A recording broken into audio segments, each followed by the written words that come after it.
Buenas dan iminauliki dan minago festina taluani para amdos todos ni manggagi pago. Manggagit pago ini talu ni esti komiteya ni Special Economic Service Meeting dia 3 de agosto a las 3 da di manatrasawit sa otro meeting antes de este da umanako izo di maski timponya. Thank you very much, ladies and gentlemen, and welcome to, and we hope you've had a good afternoon. Thank you for joining us for this meeting of the Special Economic Service Group, August 3rd, 2012. Today we have members of the committee here, or the group, that have been defined by statutes, and we want to thank each and every one of you for your presence this afternoon. We have an agenda that was adopted, or that has been circulated to guide us through our meeting today, and we will go ahead and proceed directly into that since we're running a little late, and it's Friday and I don't want to keep any one of you longer than we need to be here. The agenda for us this afternoon begins with an overview of the tourism number that will be presented by the tourism representative on this committee, Mr. W. Phillips.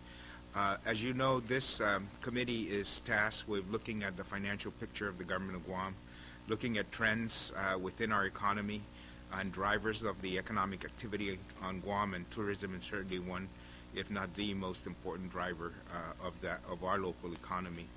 And so we always pay special attention to what's happening there to help guide us in formulating financial policies and programs of this government. And so we will then go ahead and proceed with that at this time, and I'll just go ahead and welcome each and every one of you, and once again thank you for your presence this afternoon, and then we'll just proceed directly in with Ms. Debbie Phillips.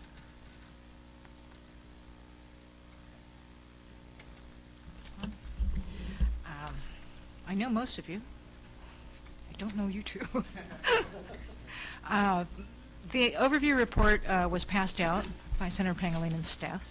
I could read through it, or you could just review it. But this report only goes from October 2011 to May 2012, because I just received the June numbers this afternoon, right before it came down for the budget hearing. We're a little behind in that. We're about a month, the entire month of July, and whatever we have received in August, we're a little behind in our processing of the customs forms due to staff shortage, but we should be caught up like by the end of the month. So the year-to-date from October 2011 to June 2012 comes out to 915,256, and I'm going to approximate that at a probably 5% increase over last year for the same period. It might be a little different because June is still preliminary, and it does not include residual customs forms that usually come in at the end of the month. So a few things I'd like to add to this report with regards to the Russian market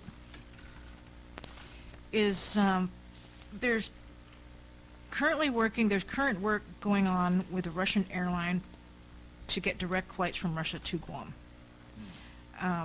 CAL is initiating wholesalers for travel packages to help push Guam as a destination.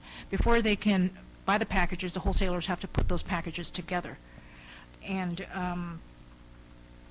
right now that wholesaler establishment is for Eastern Russia to start with, because they're closest to Guam. Moscow and St. Petersburg is in West Russia, and I get a little confused sometimes, but when they say Far East Russia, I'm like, you mean Eastern Russia? So there's a push to establish wholesalers, travel wholesalers. Another point to bring up is, in Russia, we are starting at ground zero.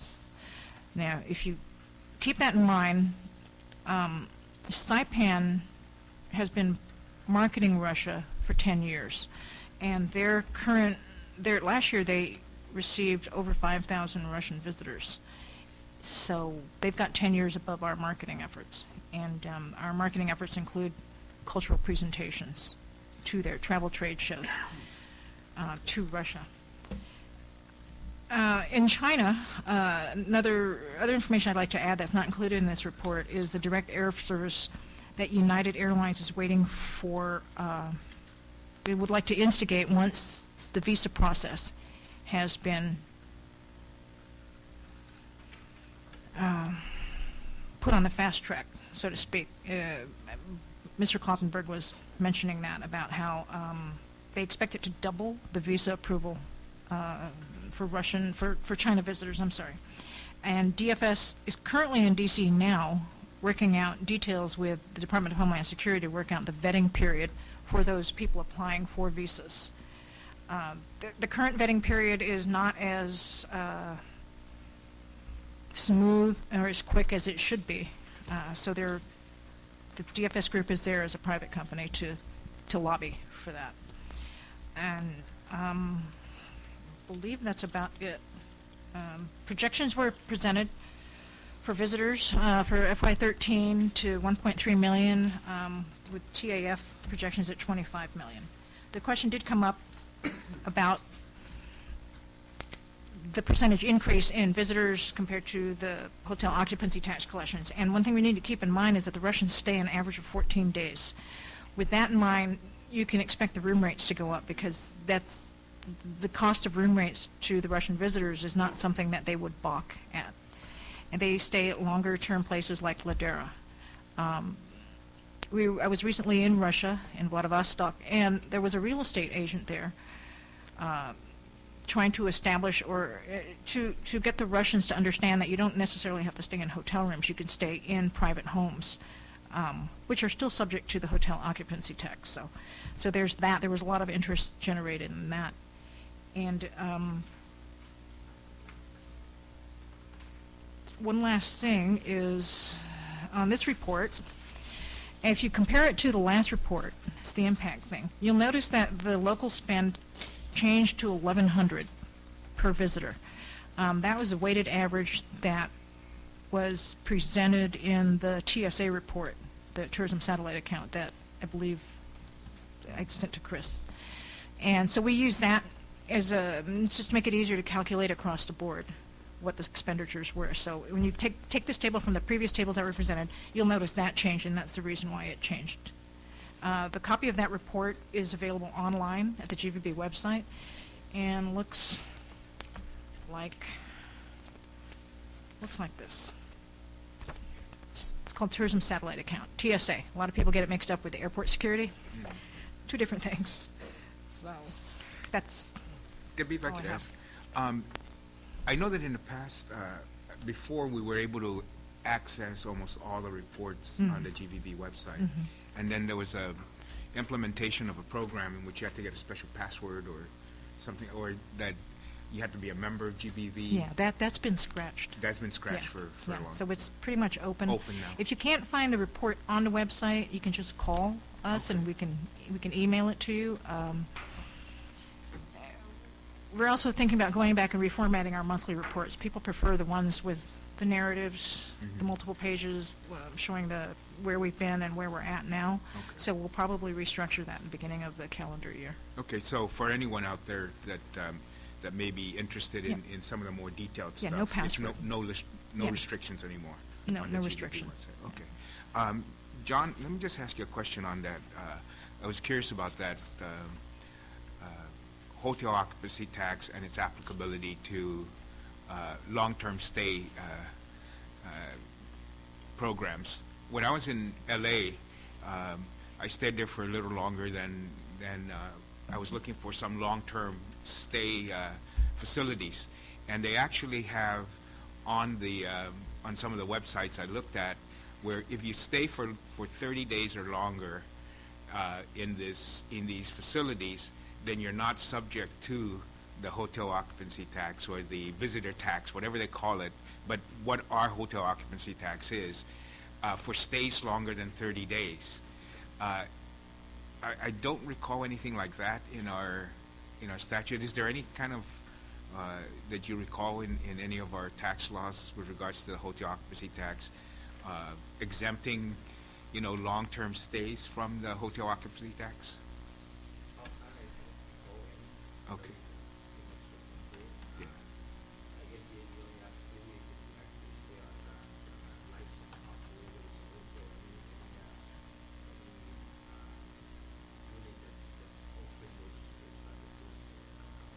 Right. So, but let's say people like Ladera now, where they have, let's say they have private condos and they rent out on a month-to-month basis. Are they required, or an apartment owner who rents out an apartment on a month-to-month basis to visitors, would they be required to get a hotel license so that they collect the hotel occupancy tax, or do they just pay gross receipts tax on the? Oh, John, you should. I think I'm beginning to if the duration is more than a certain period, but I have to go back and look into it, because I think there's certain rules that, just any other rules that apply if you're there for more than a year. Maybe the occupancy will stop because you're no longer here temporary. You're actually here on a permanent basis.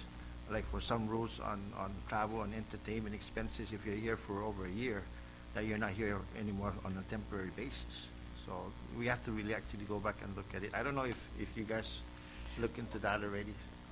We have, and we've run impact numbers for if we raise or brought the hotel occupancy tax back to its 15% level. So I ran those numbers, and those were good for a while. But having been in California, I noticed that their statute is any property less than 70 rooms to rent was at the lower hotel occupancy tax of, I think, 10-point-something%, and anything over the 70-room allocation was at the higher, I think, 15-point-something%. But I do think it's a lodging license that they should, and they should. Yes. They should be. Yeah. So I know that, like I said, in California, there's anything longer than 30 days is not the occupancy tax is waived. But I'm assuming that there's another tax that applies to that. So, if that's the case here, I was thinking that maybe if it's 30 days or more or more that you stay, there's no hotel occupancy tax paid, but you'd have to pay GRT on that. You know what I mean? For the owner of the apartment or the thing. So, just anything in the statute, I think we just need to take a look at that to be prepared for something like that because of these kind of change in the visitor mix, which may. And if they're military, subject to the hotel occupancy tax. Yeah. I'm not sure if that's. Yeah, we'll look into it, and okay. And maybe in our next meeting we should do a report. Okay. Deb, I have a question. Sure. So, on the chart that you have on the last page, there's an assumption that was made, I guess, for the Japan visitors. Mm-hmm. You're showing an 8.4% increase from 2012, and then it goes down in 2013, 5%. Do you know? I mean, do you have an idea? Which page are you looking on the chart? I'm sorry, the last page. Mm-hmm. Yeah, it shows a. The last page there. Could you repeat your question? The on the 2013, it assumes that it goes from 8.4% in 2012, and then it says on 2013, it's going to go down to about 5% increase in Japanese. Is there a reason for that? Yeah. The recovery from the triple disasters is extremely slow. Mm-hmm. Extremely slow. It's recovering, but not at a pace that obviously we would like it to be recovered. Yeah, it's just very, very deep-seated issues there, where even the local government is still having problems dealing with a lot of the many problems that they have to recover from the 3 disasters. I mean, they're still working on the nuclear plant. The city where the tsunami took place they're just you can still feel and see that the tsunami effects. It's just very slow recovery. They are recovering, but extremely slowly.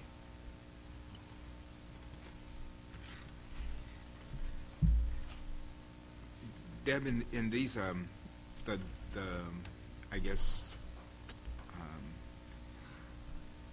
multiplier that's been used to drive some of these numbers, in the budget for GVB that I saw, they in terms of some of their costs, they assumed a yen rate of 77%, or 77 to a dollar. In what's been the average? I mean, do we go back and kind of true up those numbers at the end of the year to what the actual yen rate was? Yes. What they do is what our accounting department does is they use the previous 2 months or 3 months to exchange rate. Okay. Yeah. They don't say for a year we're going to use this rate. No, they just backtrack it 3 months and Average. And then they adjust. yeah. Okay. Yeah.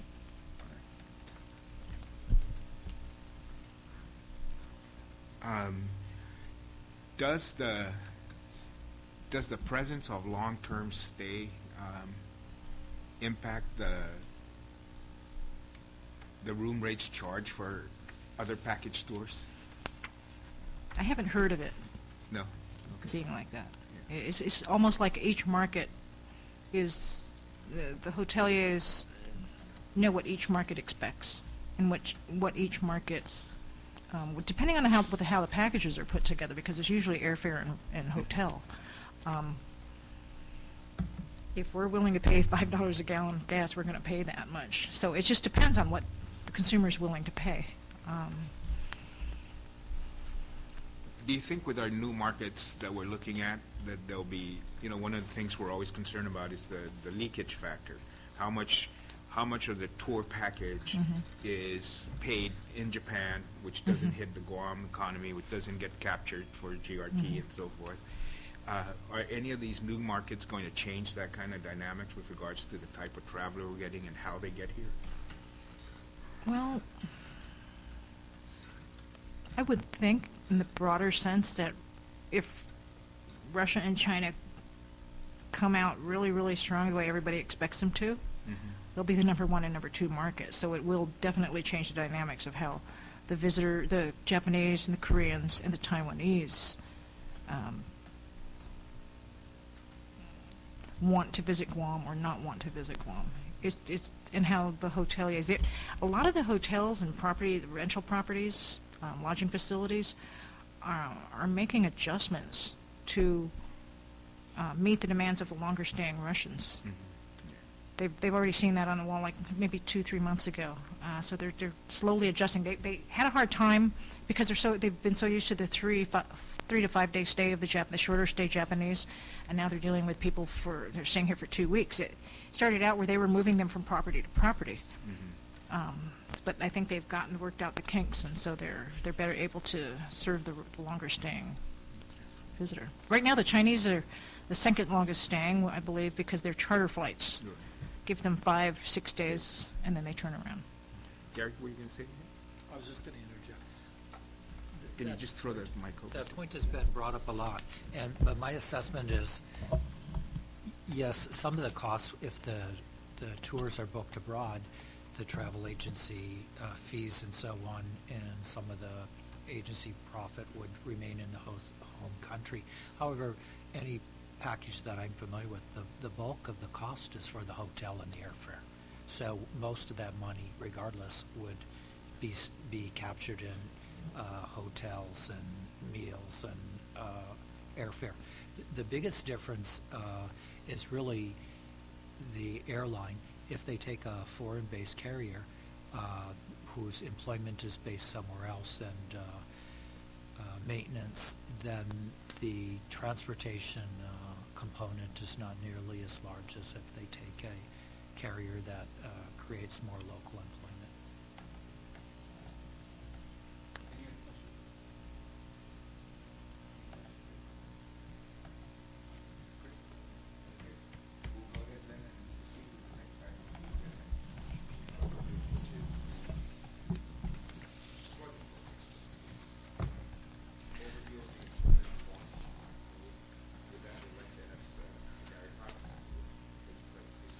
Okay, thank you, Ben, for the opportunity.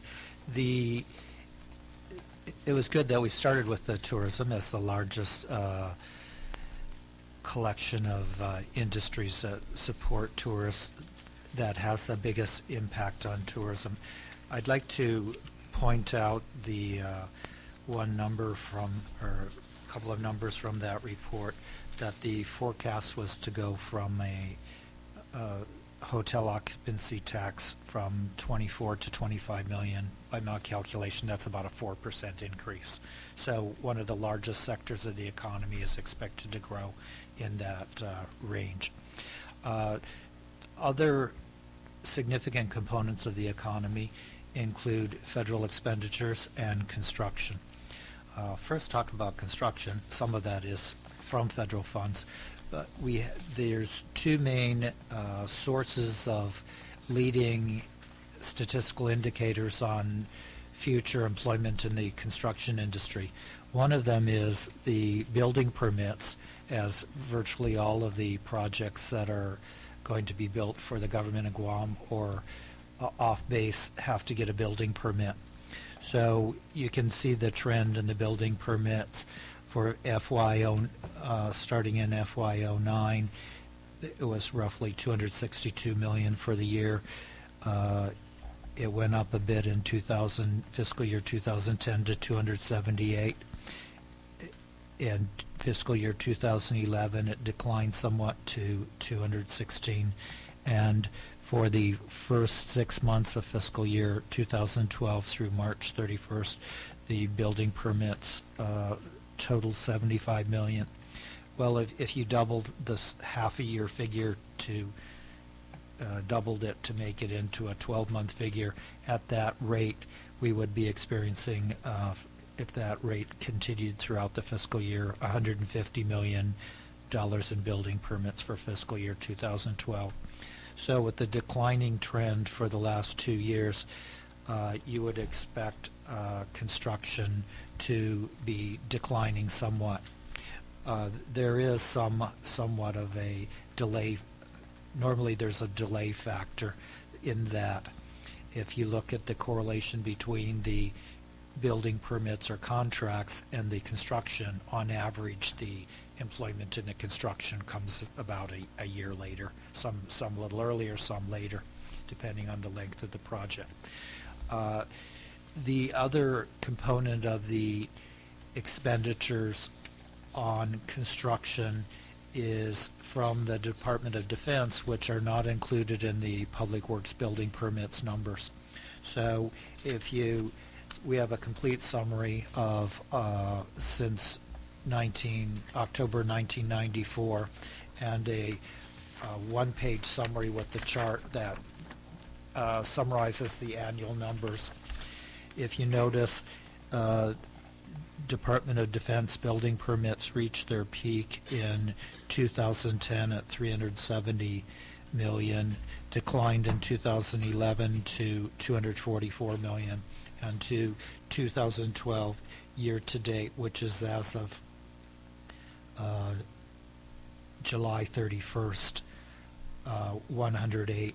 So it looks like the building permits, unless something happens quickly to result in more contracts, it looks like the fiscal year 2012 building permits will be at its lowest level in a number of years. The effect of those two, both in a declining pattern, are leaving us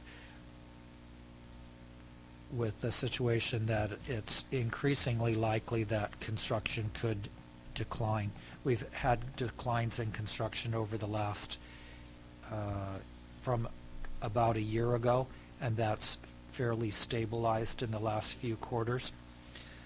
But if new projects do not come online soon, there's to offset that trend, it's possible that construction could decline further. If you look at a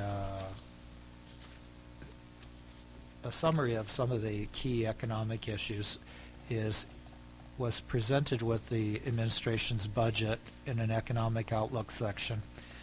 That was updated in mid-February to incorporate some of the latest changes. That shows that there's, based on the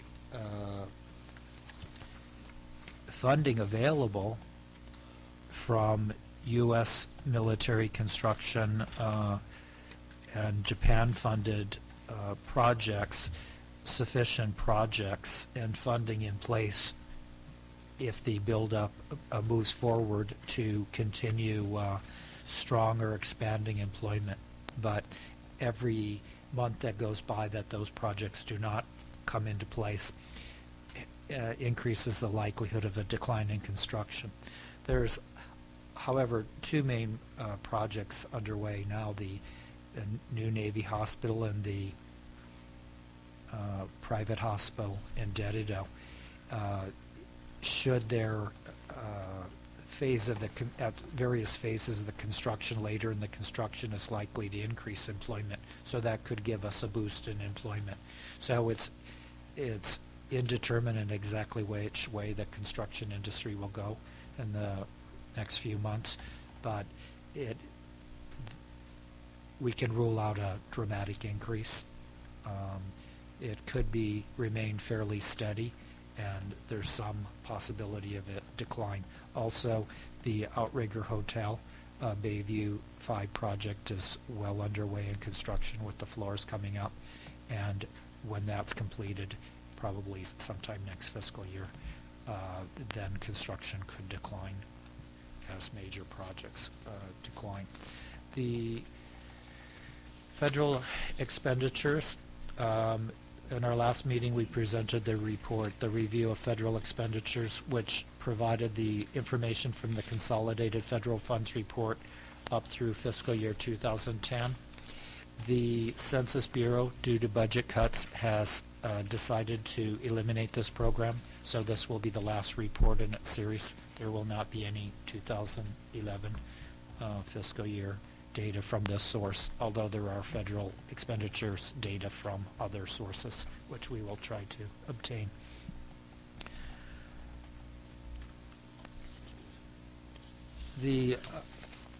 Looking through the summary, Debbie provided an update on the tourism. Fortunately, we expect, since tourism is such a large share of the economy, even though the percentage change is relatively small, that has the potential to give us a boost. However, the recovery this year from the Japan triple disaster last year has been pretty almost complete to recover back to prior levels for the most part, so that the dramatic recovery since March last year or increase from the trough, we would not expect to see a dramatic increase. It's more of that we're at a more stable level, and that stable level would hopefully continue. And there's some leading indicators of new airline service and hotel room expansions available. So there's evidence of leading indicators that would support the GVB's outlook that tourism is likely to expand slightly or modestly, but that's important because it's a large sector in the economy. Construction is a much smaller sector, but it's subject to much more volatility. Another item that was mentioned in the economic outlook in January, it wasn't clear how fast the COLA and tax refund funds would be dispersed, but we know that happened very quickly. It was implemented, so most of if virtually all of the effects from those bond disbursements occurred in fiscal year 2012.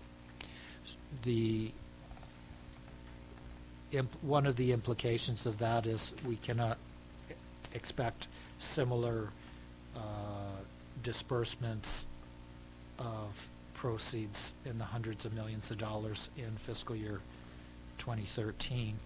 So there was a one-time boost in fiscal year 2012 to the revenues that will not be repeated in 2013. Another note on the federal expenditures is that the ERA projects were funded for a number of years, and there was a lot of ERA, some of the ERA grants expired, so the rate of spending of ERA funds in fiscal year 2012 is, there's still some ERA funds that will be spent in 2013, but there will probably be less, so that will be a cause for somewhat of a reduction in federal funds. Federal expenditures play a large role in Guam's economy, both defense and non-defense. The latest comprehensive data available in fiscal year 2010 indicated total direct expenditures or obligations on defense just over $1 billion, and for non-defense activities, $919 million, nearly $1 billion. It's likely that due to the U.S. deficits and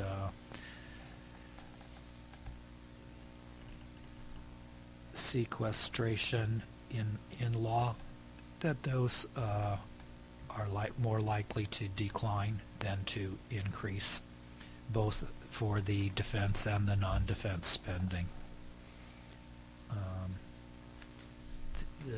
That's not conclusive, however, because if the build-up were to, related to the Marine Corps relocation, were to get moving quickly, that could offset and provide more funding than we would lose under the other constraints on federal expenditures. So there's still the possibility it could go up. However, there's on the contracting of these projects, there's always a lag between the time the decision is made and the contracts are released and the employees are hired. So at best, it's likely that we would only see a relatively modest amount in the coming fiscal year if the projects did move ahead fairly soon.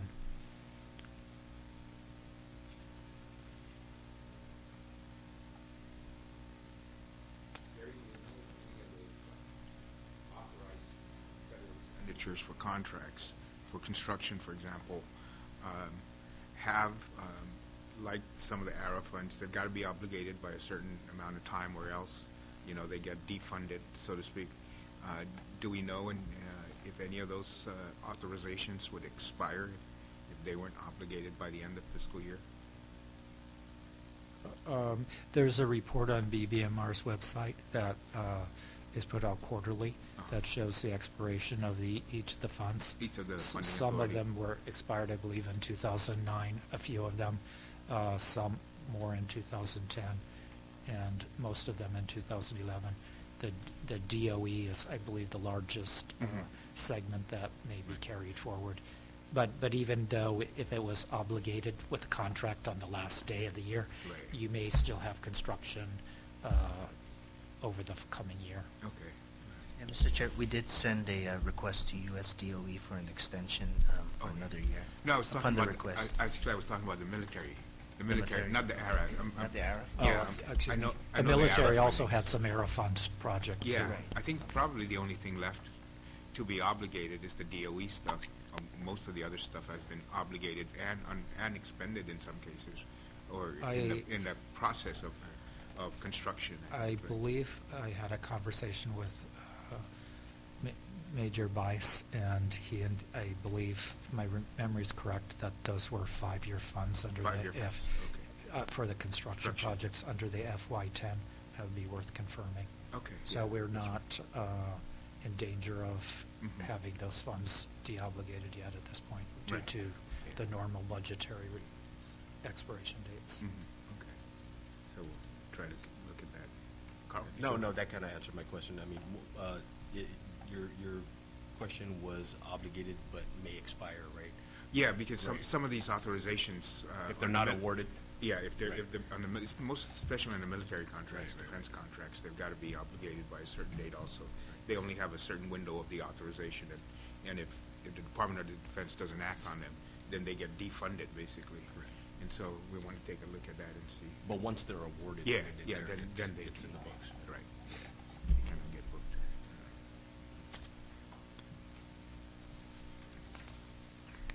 Any questions? Any comments? Mr. Rios? You know, Gary, on the Marines that are moving over here, are we still looking at the decrease to 4.7 or 4,700 Marines?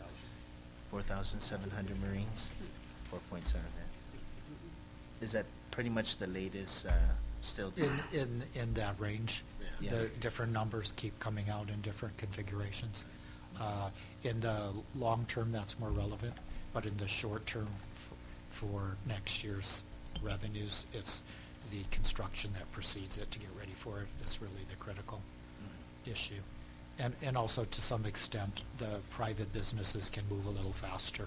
So if there was a definitive announcement, you would probably see some private activity moving more quickly than some of the government projects. John, not Rios, Camacho this time. John, you know, the recent announcement by the Assistant Secretary of Defense of the MOU and the agreement between Treasury and the Department of Defense that the rotational Marines will be subject to the Section 30 remittance under the section of the Organic Act. And they said that they signed an MOU. Do we have a copy of that? Can we get a copy of that? Because I just find it hard that they can do an agreement, you know, relative to the tax code administratively. And if they can do that, then I don't see how they can differentiate between a rotational Marine and a rotational Air Force. And maybe we should, if they've already set precedents that rotational personnel coming to Guam will be subject to Section 30, you know, withholding and remittance to Guam, what's to stop us from saying, no, we don't have to wait for the Marines. The Air Force are already here, or the Navy's already here. Give us that rotational Section 30 as well. Retroactively. Yeah, that's probably one of the questions that we first asked. Right, I'm sure you Yeah, asked everybody that. not, you know, but from what I heard, I think it's in the works, Tony. I don't know if you. I thought they said they signed an They MOU. signed it already, yeah. I thought It's- the yeah. Congresswoman and the Assistant Secretary of Defense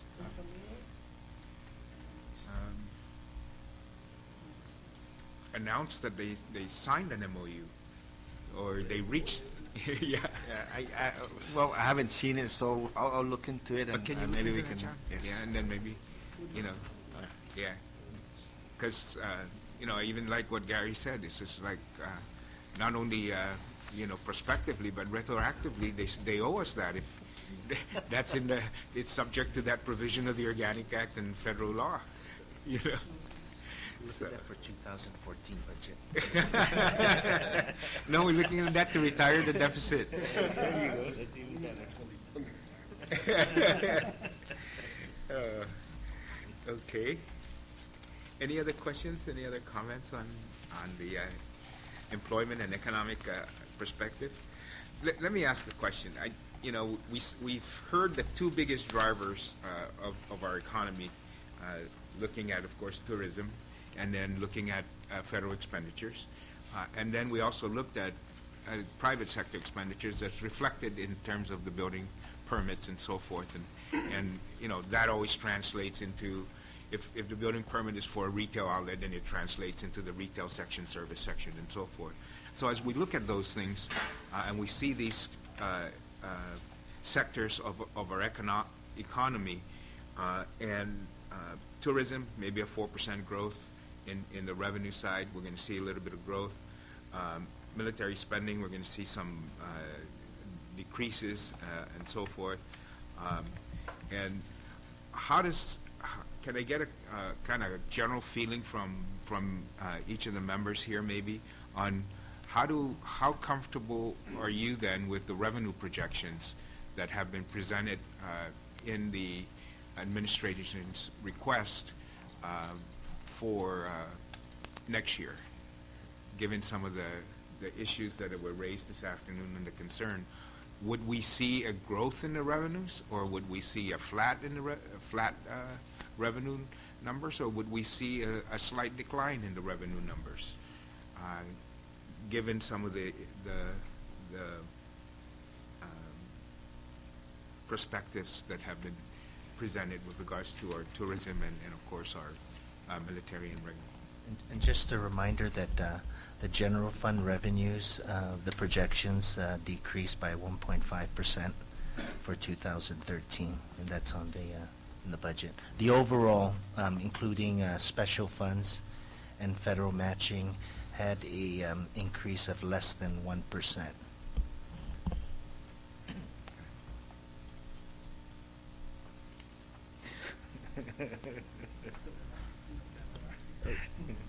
One thing that I was concerned about is just the retail side.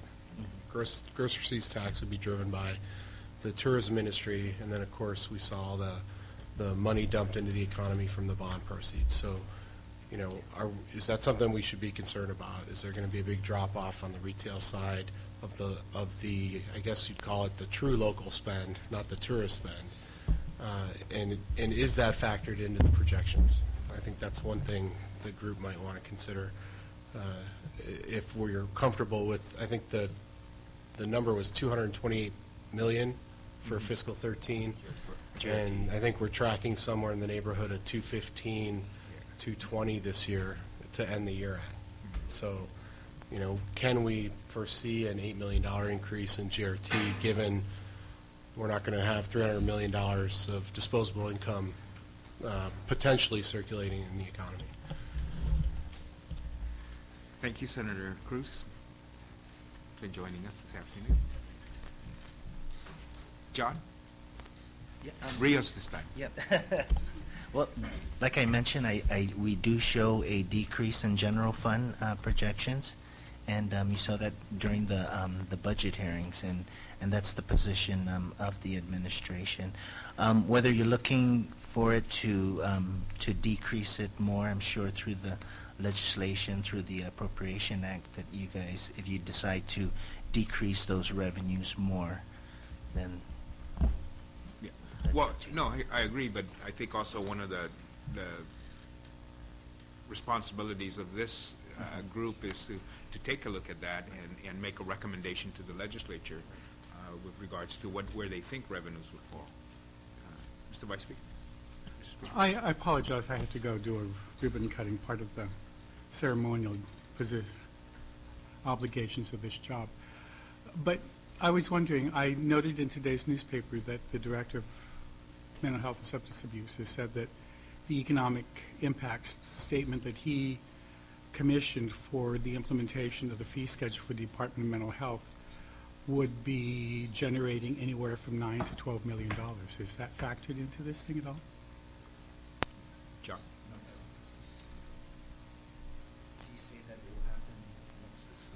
It's their intent that if it can clear your office and the governor's office and be transmitted down to us, he'd like to be able to implement the fee schedule October the 1st. I've been waiting for it since May. And I've just FOIA'd the EIS because I saw the news story today that he was gloating about the fact that he would be able to generate 9 to 12 million. When I said 7 million in February, he thought I should either be a patient at mental health or increase my medication or decrease my medication, whichever. But now his EIS is showing that it's even more than what I projected. So I really do think it's something. So you replaced the batteries in your calculator? No, I fixed my abacus. You fix your abacus, okay. Mr. Rios, do you know the status of the, would you be willing to look into that and share it with us? Okay, because that would certainly, do something in the bottom line. And John, we agree with you with regards to, taking a look at the overall numbers, but again, the concern that we also have is that when you take a look at the different buckets we have of the general fund, you're saying, oh, it's a decrease of, what was it, 0.9% or something? Yeah, but we're increasing one bucket by a certain amount and decreasing this one. So when that happens, what is it that drives the retail side that causes us to think that we're going to have an increase on that bucket, that we're going to fill that bucket or overfill it, given that the things that drive that retail the filling of that bucket are things like, the $300 million in COLA and refunds, which won't occur next year. What's out here that will occur in the economy to replace that, which, so what did you see happening to replace some of those activities or those economic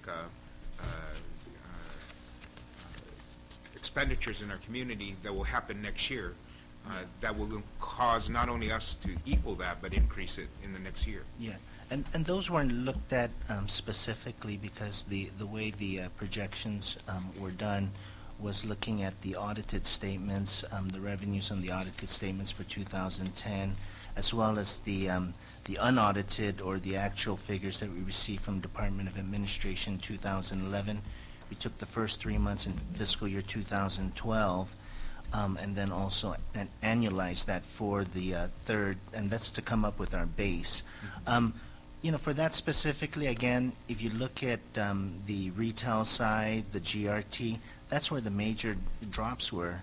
If you look at the 1.5% decrease in the general fund, that GRT or BPT portion is part of that of those revenues. But that portion increased. The GRT increased. Yeah. The projections for the GRT. You said we were tracking about 215, 216. Yeah. For fiscal year 2013, we're looking at about 214, and that's for the 214? 214 for business privilege tax. Oh. And I'm sorry, I didn't bring my budget here, but Let me check. Yeah, I thought, okay. I thought it was a little higher. Yeah. I thought it was like 2.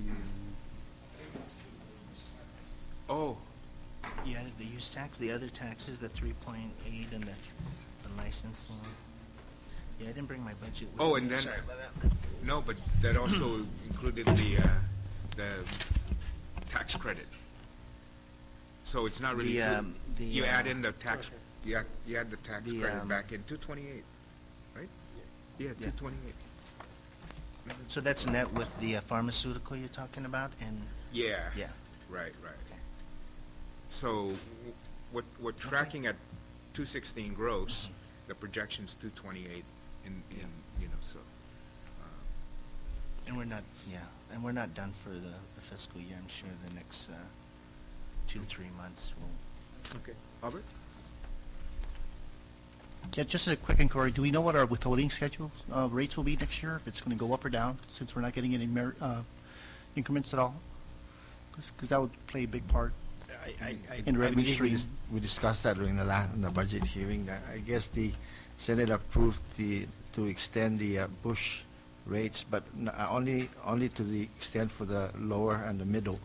But for the higher, I think they call them the rich rates, which I think 250, the rates will be rolled back to the original, back to 2000. So there's going to be a little bit increase if that moves forward, which I believe it's moving forward. There's going to be a small increase in the withholding based on that rate. No.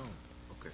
So you think we'll see but On that, I'm only talking about that particular rate. I think the House just rejected it yesterday. Yesterday? Yesterday or today, right? Yeah. They extended all I the didn't see tax that. cuts. The House did. Okay. Yeah, so your crystal ball, John, is better than those guys over there. They don't know what they're doing. Just, if some of the people here think we don't know what we're doing, boy, they better not go to Washington to lobby, because they're not going to find anything more clear there than it is here. Okay. Albert, any comments? Any additional comments? What about inflation, Albert? How do you look at it? And would that put a little bit more? Do we see anything on the horizon that may decrease some inflationary factors, which puts a little bit more spending power in the pockets of our community? Well, we thought we saw some relief when the gas prices went down Right. a few weeks ago, but Yeah. that was quickly reversed. As it now stands, if there is no change in the price level, up or down, the inflation rate should be about 3%, for the year end. So, we're kind of hopeful, short of any other costs that we could actually postpone, with, the Guam, whatever, with respect to fees or what they're charging at the port, those things will affect retail prices in general. So, short of that, those things can be postponed. Definitely postpone any price increases going into the year. So, Yeah. but we don't give an official estimate on inflation. Well, the only place that we are sure, if we hold the line or reduce, fees and so forth, that will be passed on directly to the consumer is if it's a government fee. If it's a private sector fee and it's reduced, like, for example, reducing the container throughput charge for the cranes at the port that Matson has imposed, if that goes away, I don't think we're going to see a reduction in prices. I think they're just going to add that to their bottom line and make it darker black rather than Yeah, we're a captive market, Senator, so everything just passes through. prices.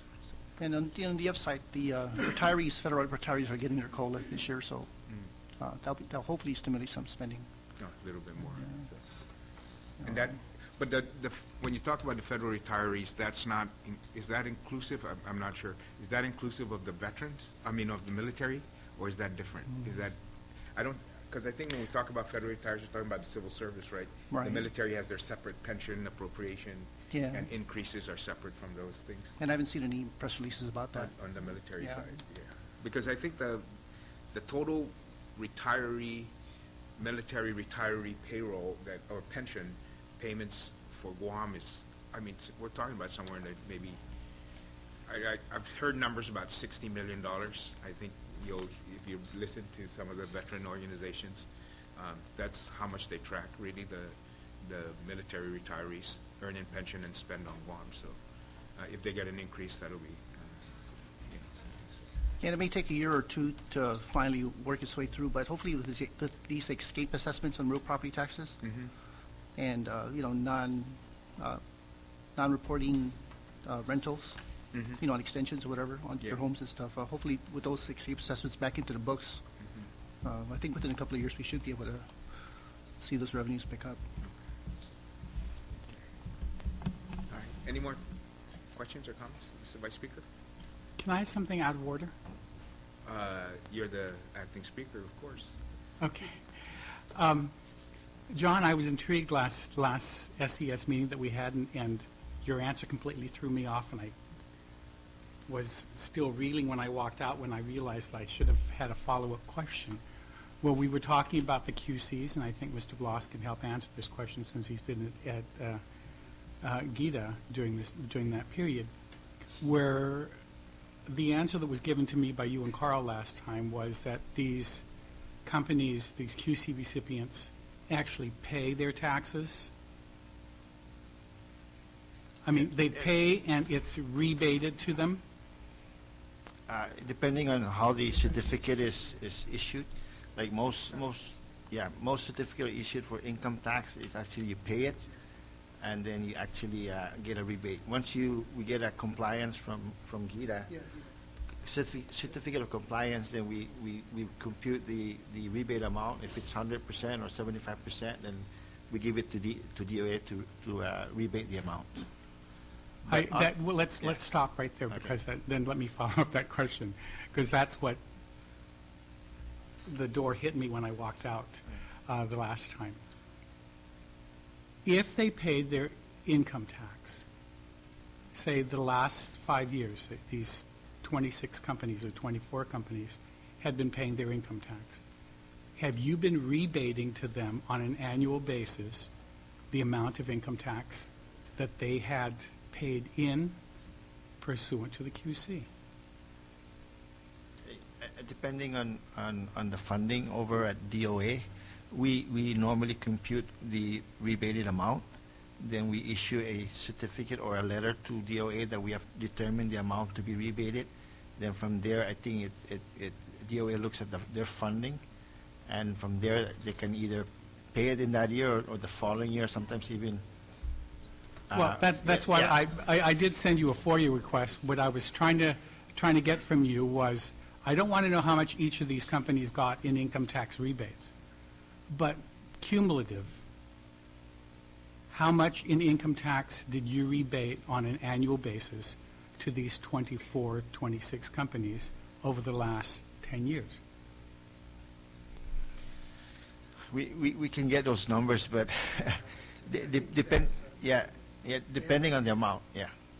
Yeah, I understand. What I'm trying to get to is, until we borrowed the 2 bonds, I thought we didn't have any money to pay income tax. And I'm sure the chairman would have some questions if we found out that we were rebating huge chunks of income tax rebates to QC recipients before we were paying out refunds to our local taxpayers. I guess how the system works, I believe for the QCs, that generally when those taxes are paid by the certificate holder, those taxes are supposed to be placed in a special fund, and that's how they accumulate those funds.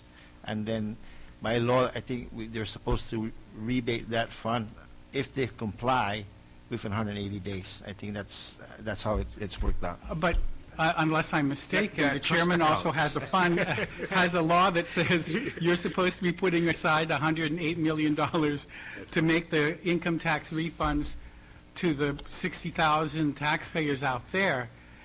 Do you mean you're admitting to me at this point that you're taking care of the 24 companies before you're taking care of 60,000 taxpayers?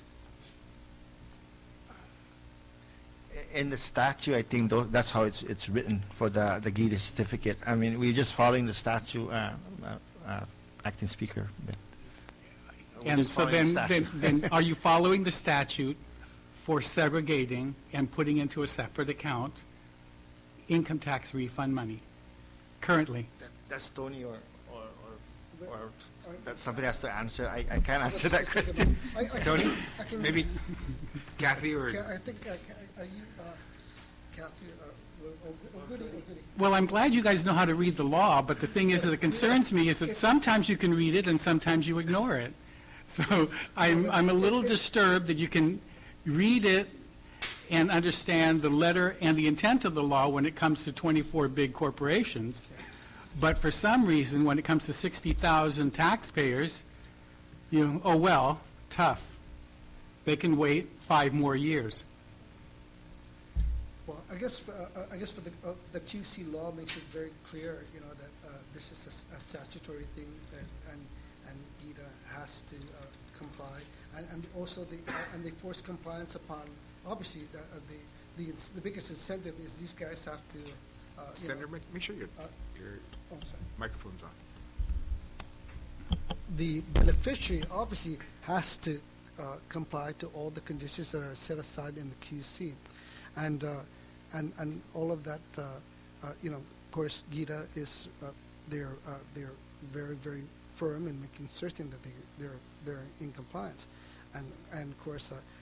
We sent letters and things of the sort to remind them that the deadline is this time, and then of course in order for them to receive the benefit, obviously they have to set the information to and get the certificate of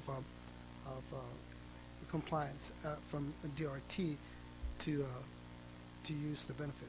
As Department of Administration, can you show me on your reports where this special fund is? Which where, specific fund? Yeah, where this fund is and how much is in that fund currently?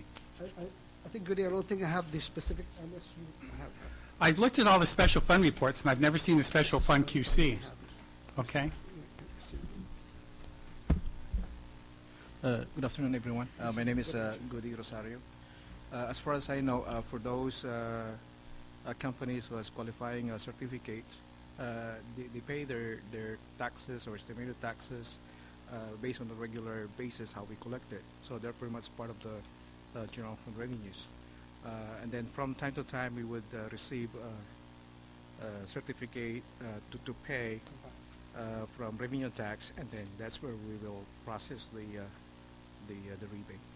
Well, we can generate a report on historically how much we have paid these companies. I would like that, but the thing that I'm concerned about is You're very quick to say, we will, upon receipt of the compliance report from GITA, we will cut the check. No, we don't. I thought that's just what you just said, that when you get the compliance report certificate from GITA, that you will cut the rebate check, right? The process would be that certificate from GITA, it flows to revenue and tax. So we will receive the documentation that was officially signed by revenue and tax, and then that's our basis of paying the rebate. And how quickly do you make those payments?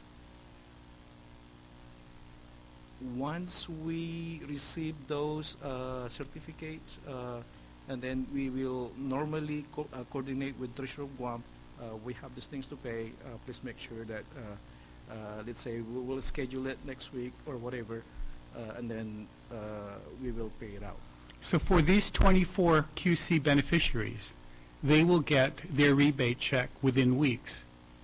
But the 60,000 tax-paying citizens of this island, some have had to wait as many as 5 years until these last two bonds were floated to get.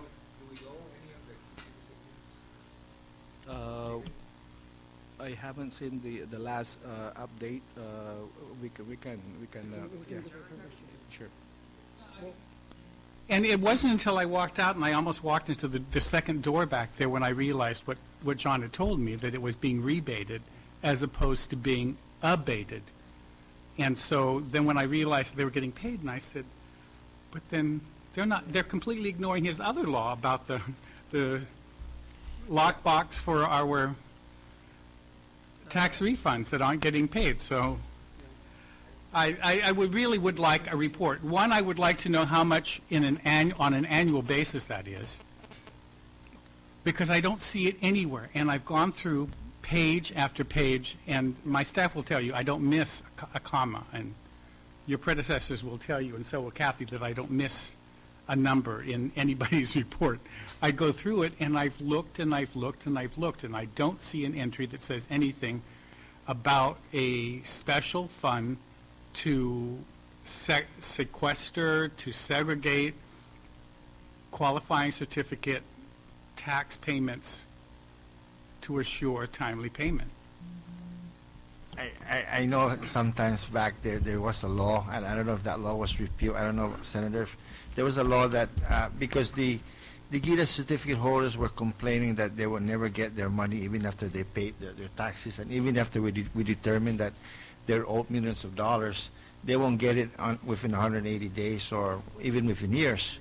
So I think back then they created a law that they would specifically put it in a specific fund for that purposes to ensure that these people get their money back. I don't know if that law was ever repealed. I don't know.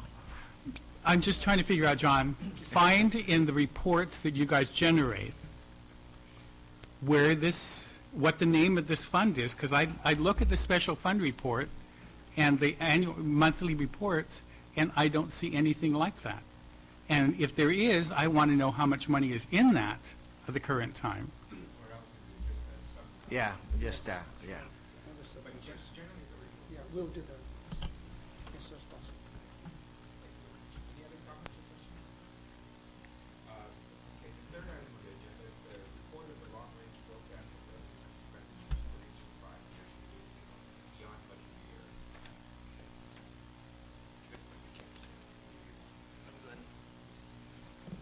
I just, want to add from the last comment that, yeah, we are returning the tax refunds. I know that's your concern. We paid out $240 million. This governor wants the tax refunds paid out, and we're gonna get up to date on it. Okay? And with the help, of course, the legislature, we can do that. Okay?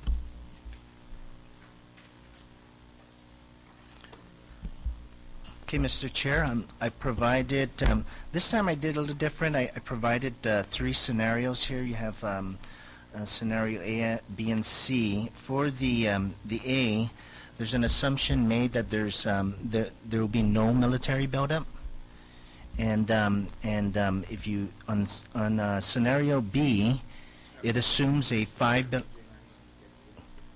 I'm sorry? Oh, the Fab Five is going to... So so the first one is with no military buildup. The second one assumes a $5 billion in construction, and that's from the original thought that there will be $10 billion in construction from the 8,500 Marines that were going to be relocated to Guam. And then the third scenario assumes a $2.5 billion in construction. These projections here, we used the adopted 2012 budget, and then for 2013 we used the executive budget that was submitted. It assumes a revenue growth of 2%. For the no military buildup, it assumes expenditures at 1.5%. For the $5 billion, it assumes a 2.5% growth in expenditures, with the exception of education, health, and public safety. It's 4% and 3% respectively, 4% for education and 3% for health and public safety, and that's for the $5 billion. On the for the $2.5 billion, the scenario with the $2.5 billion in construction, that assumes also a 2.25% in expenditures, a growth in expenditures, 3% in education, for health and public safety, 2.5. Also, the debt service had been changed to include the latest numbers, the latest debt service received by the long-term abstract from GITA, and also assumes, of course, the $343 million received for the two bonds for 2012. Can I jump in and immediately take some of the air out of this lead balloon? Guys, your 27-18 projections, how realistic are those? 2018? The MLR for 27-18. Well, and I think we discussed this during the budget hearings. You know, these are projected numbers with 15% reduce revenues. We used the 2013 thinking that there was going to be a rebate for 2012. We followed the same numbers that you I understand, but no one from the governor's office is here, but I imagine that they got some of their figures from you, because I don't think any of them can add. But they were saying that my calculator was wrong with my projection of the 7.5 million. And though I'm honored and that you're including it for years coming forward, I really don't think that there's going to be any future MLR. The way that things are going with this last year, the committee negotiated a very good rate. They went from 18 million to 14 million per quarter. So that was a $12 million drop, which is the same amount that was the basis upon which the 8 million was returned to us for MLR. So I don't think you're going to have anything in the future.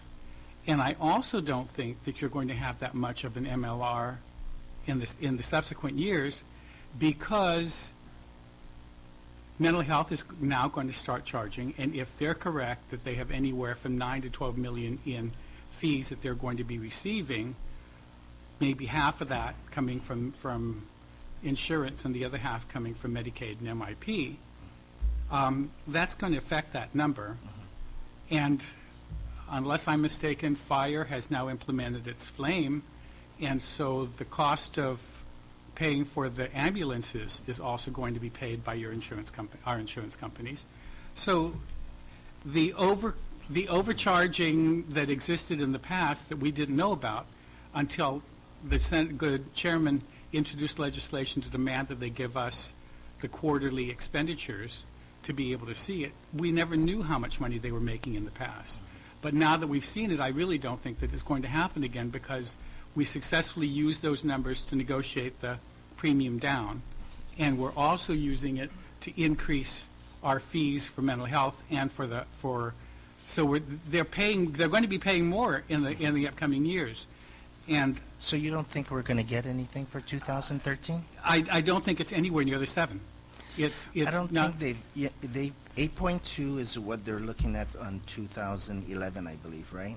I don't think, I feel that the rates are even going to drop even more now, because nobody really knew. I understand, John, how but I'm much just was saying gonna- that these numbers are too inflated, and I'm hoping that they weren't put in here just to get a high number, because I'm saying it's not going to happen in the future, because we have good negotiators that are going to go in and demand that they can see the numbers now, which something that they didn't have in the past, and they managed to reduce it once. If they get it down this time, I don't know. I doubt if they'll get it down much more than what it is already. And with the increase in mental health fees and fire engine, ambulance fees, I really don't think that we're going to be getting this amount. I mean, it would be lucky if we get 1 or 2 million, if that. Thank you very much, Mr. Vice Speaker. Any other comments on that or any other of the projections? I'll hold you on that one for next year, okay? For next year. Can I just clarify something? Now, the epidemic happened, then I can see. On this medical loss ratio, when they return something that they didn't use, which is the premium, isn't some portion of that going to go to the recipients and portion will stay with the government? Yes, So there's an allocation, right? correct. So I just want to make that clear. And I'm assuming that this is the portion the government will retain. That is the portion that was assumed, right, when you did the 7.5? But I'm afraid that going forward, And I it is haven't done exactly it. what that word is. ASSUME.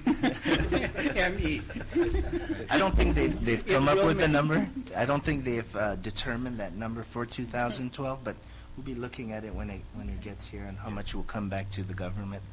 Because that's already been appropriated, I believe, for tax refunds and other.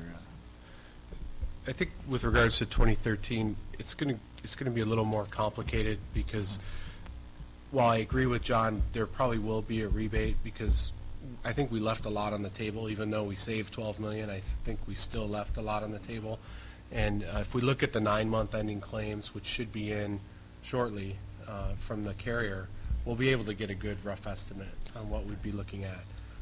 But going forward, ultimately the goal should be to hit the mark, because really it's a cash flow issue. Do you really want to be overpaying your insurance carrier when you need the cash for your own operation? So that certainly is what we should be targeting, is that for that to be zero. Yep. That's why it's decreasing over time. Maybe it should decrease at a faster rate, right? Especially since you criticized me for even including it the first time, so.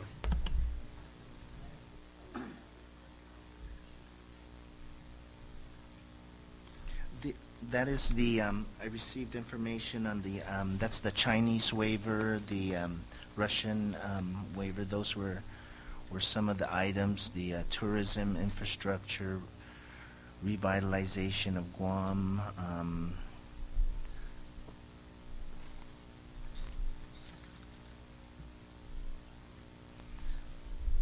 And so if you look at the first 3 pages, like on B and C, it includes some of the expected income from the military buildup, both $5 billion and $2.5 billion in construction.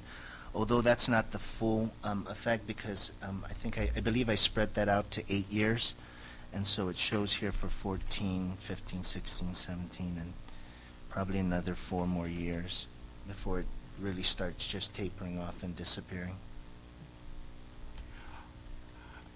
Another thing that I find odd with the three scenarios you provided, your Section 30 projections for all three are almost the same.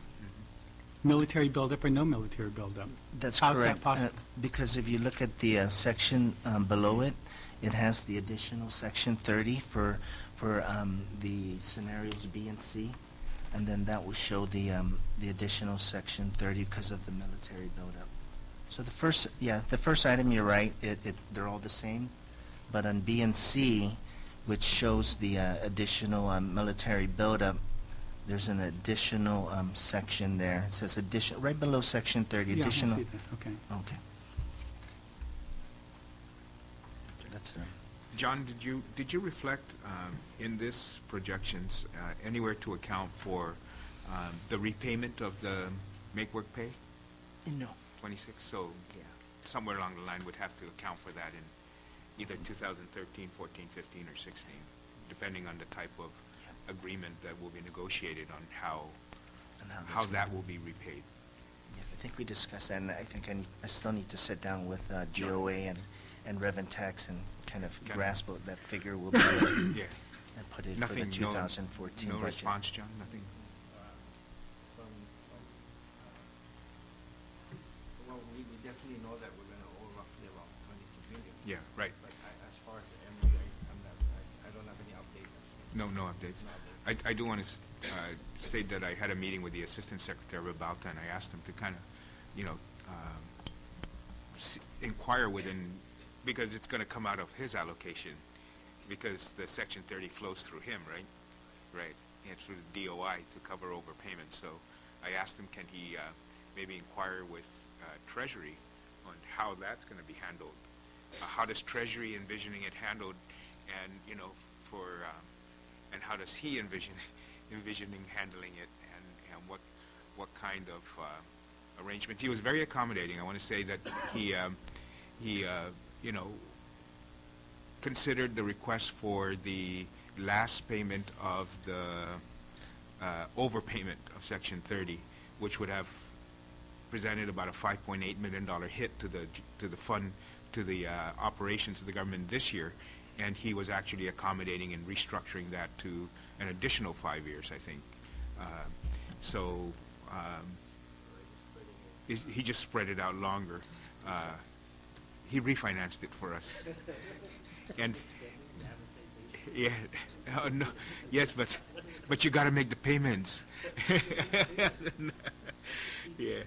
So I think we need to account for that somewhere. I think we need to do that. And so I've asked him to inquire within Treasury and see if he can give us some idea of how they're planning on handling it, so that we can help plan our own budgets for the next couple of years, as that will certainly have an impact on the revenues available to the government of Guam. John, just a question on the first scenario, A. You have tax revenues on existing military projects. So we're expecting that there's going to be an increase above the existing projects happening that would generate 12, 14, 21 million in those subsequent fiscal years, 14, 15, and 16? Okay. That's correct. That's the assumption. And I know there's some projects going on right now that really are they're not part of the military buildup, but they do have an effect on the military buildup, and that's up in Anderson, the Alpha. There's a North Ramp projects. I think that was like about $89 million, and that just started sometime this year. I thought only 10 million of that was let out, I think, for the... No, that was Northwest that was Field. a big one. 89. There's one for the utility, and Right. then the one for the where the actual planes for the that are bringing the Marines in. We're going to land. Okay. I know that the 10 million for the utilities, to lay down the Yeah, utilities. lay down the utilities. That's that was another. awarded. I don't know if that started yet. I think that was Did awarded. that- Awarded already? Yeah. Is that where the increase in corporate and income tax withholding would for the military buildup is being shown? Because in the three scenarios, you have the same amount for... Yeah, for the withholding, for the individual and the withholding, I think we used 4% for business privilege tax and 6% for the withholding. Was that about 6%? This is just for for the military, because I know you gave me that breakdown for the 4 and 6%. And that's, of course, that's the that's looking at 10% of the construction. So if it's $5 billion, then 10% would be $500 million. And then what happens? I spread that out to 8-9 years. So you're not going to see all of it here in the 5-year, but if you do the 10-year, you're going to start seeing the rest of it coming in. No, what I was trying to get to was for all three scenarios, your corporate, individual, and withholding is the same. Oh, yeah, that's correct. And so the increased business that would be generated as a result of the buildup in the subsequent years, is that, No. are the corporate taxes, individual taxes, and withholding taxes part of that 12 million? No. I mean, that No, additional buildup Yeah, related stuff? Those increases are just basically using the assumption that it would increase 2% over the year. The military, the GRT military, and the income tax is separated on B and C. You won't see it on A, but you'll see it on B and C. Yeah. I see that, but And those are the what two. happened to the corporate tax? But no, those are all just no, it's just the regular 2%. They're all the same. That's just the growth, the growth that I use. Okay. Growth rate. Any other questions? Any comments? John, you see, I see the growth in expenditures. Obviously, Well, it does not take in consideration the spending cuts that we're looking at. that you're looking at. Yeah, so there's- we're going to have additional, so although the expenditure growth, if you look in the military, for example, on B, because of the military buildup, we assumed a higher expenditure growth of 2.5% versus 2%, but we also, on education, we assumed a 4% for education, and for health and public safety, we assumed a 3% growth in expenditures there. It does not include any of the spending cuts that the initiatives that we're discussing or we're having everybody look at. Okay. All right. Any other questions? Okay.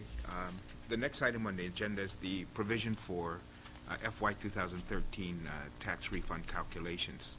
John, did you? I didn't make copies of. Oh, so they're having that Yeah. meeting. Okay.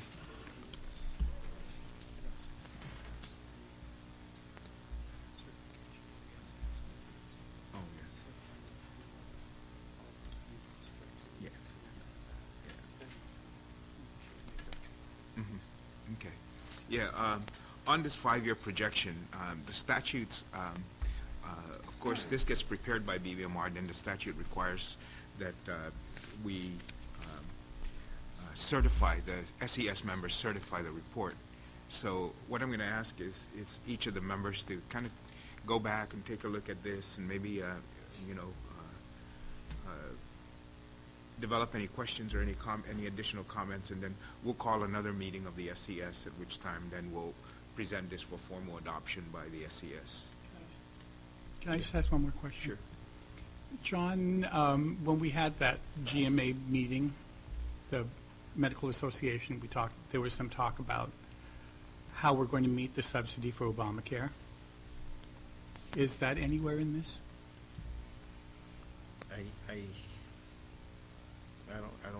I don't see it, but I don't know that's the projection of the Obamacare, the ACH, where we have to subsidize the exchange if in fact we establish an exchange, the advance premium credit. I don't think it was built in. So this is an opt-out scenario. So the decision's already been made? Well, back in, when we did this in December, when we did the budget and everything, it wasn't really. Yeah. But in the development of this 5-year projection, It's not included. you're assuming an opt-out. No, that's what you're saying. Well, then, if you Well, didn't- I'm asking where it is then, Yeah, because if you didn't assume if an you haven't opt-out, opted why out didn't and you you haven't put it asked in? Where us, is so it? I'm, what You was, know? somebody's made a decision It's without gotta us. be, it's got to be one of the two. It's got to either be. You'll see it in my next projection. Oh, I'll see it in your next projection. Okay, that we'll see it as a footnote in the certification. I think. Okay, so we'll wait for that. Tony, in the last meeting, we also asked for the quarterly financial statement. Do we have a?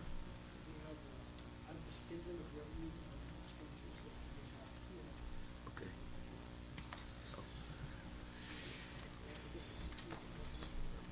Okay. Oh, you had some copies. We can make some additional copies if you.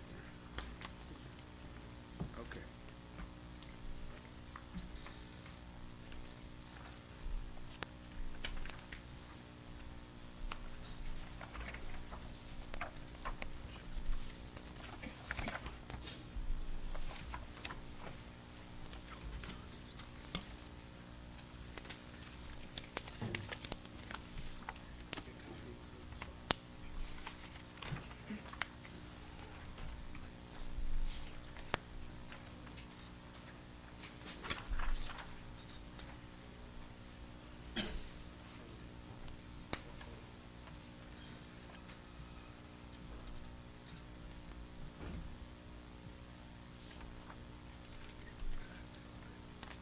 Yeah, right. So,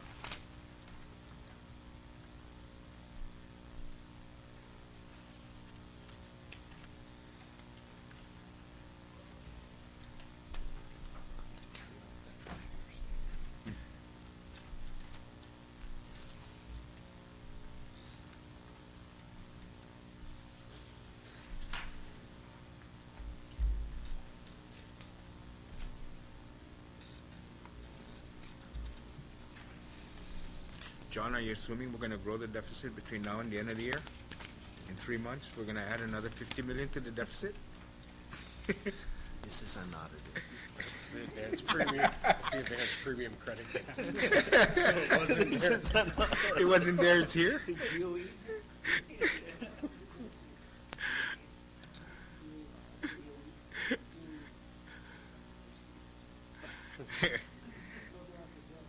Yeah. I hope you're not hoping to grow the deficit by 50 million between now and the end of fiscal year.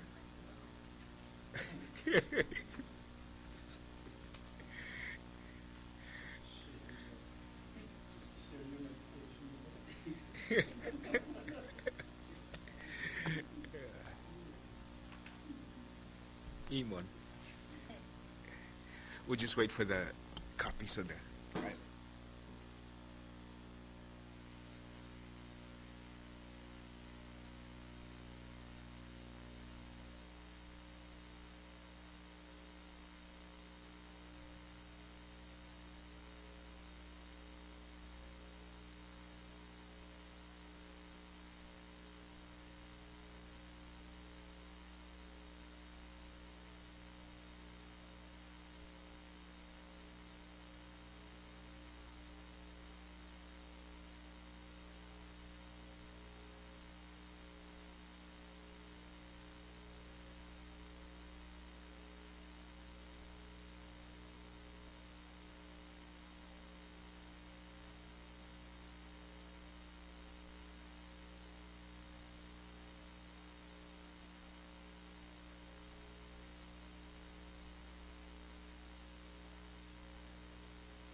Yeah, normally we do an estimation on the provisions for refund, and what I have here is we have 3 scenarios that we came out. We updated the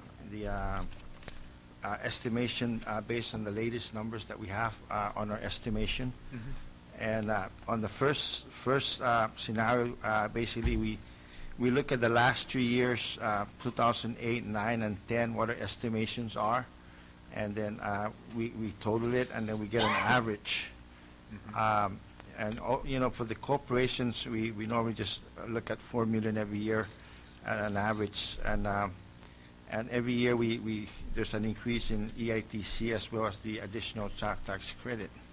So basically, on this first scenario, there's an estimated provision for about $116, but we got to realize that 2009 and 10, we have that making work pay credit that we're basically getting that is no longer there. Right. So, I think right now we're looking at $25 million. So we need to look at other ways to see what we can see to average that out.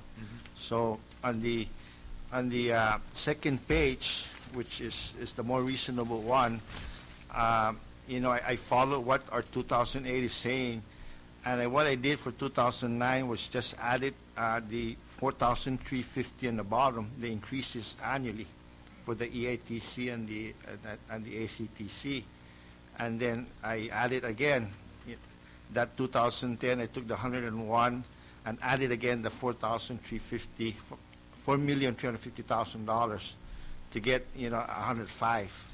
So when we average this thing going down, we're looking at basically again adding that 4,350 for 2013 at 109.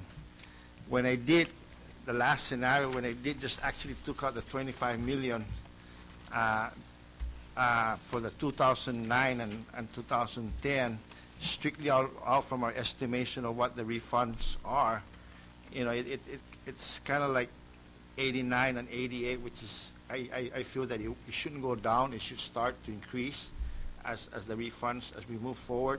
There's more people, and there's the increase in EITC and ACTC. So this one came out with 100 million. So when I was looking at this, I think the most reasonable one that I was looking at was the second one, which is it gives us an increase every year of $350,000 for the ACTC and the EITC. So it's something that we're looking at. Okay. So,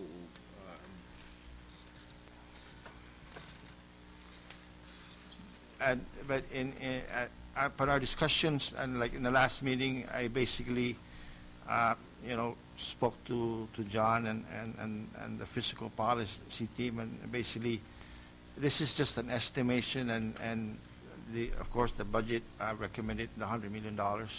So I said this is an estimation, so I went ahead and agreed with them. So at that point in time.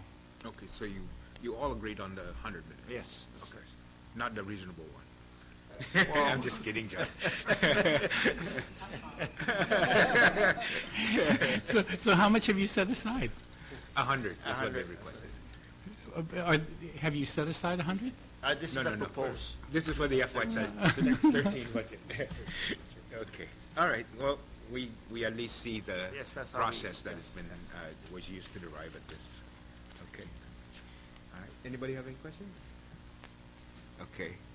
On the Tony, on the presentation. So this is as of June 30, 2012. Any comments or questions on the quarterly financial statements? None? Okay. Any new business that anybody wants to add to the agenda? Okay, there being none.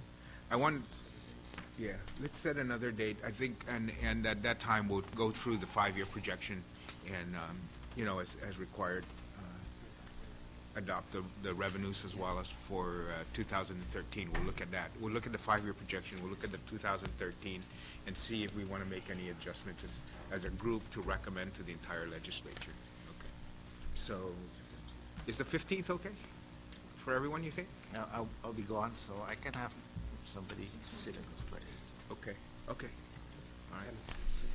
So we'll tentatively set it up to the 15th. We'll send out the email notices. Please take a look at your calendars and schedules and notify us if that may not work, and then we'll try to circulate another date, but we've got to get going because the legislature's got to, yeah. And so between now and the 15th in the meeting, if you have any specific comments on the 5-year projection, send them in and we'll compile them so that we can have that ready for the group to review. Then they can make the changes. Yeah, and then we can make the changes and then look at that. Okay? There being no other business, we want to thank all of you once again for your presence and your cooperation this afternoon. Thank you very much. It's been a good meeting. I enjoyed it. And we'll adjourn this meeting now.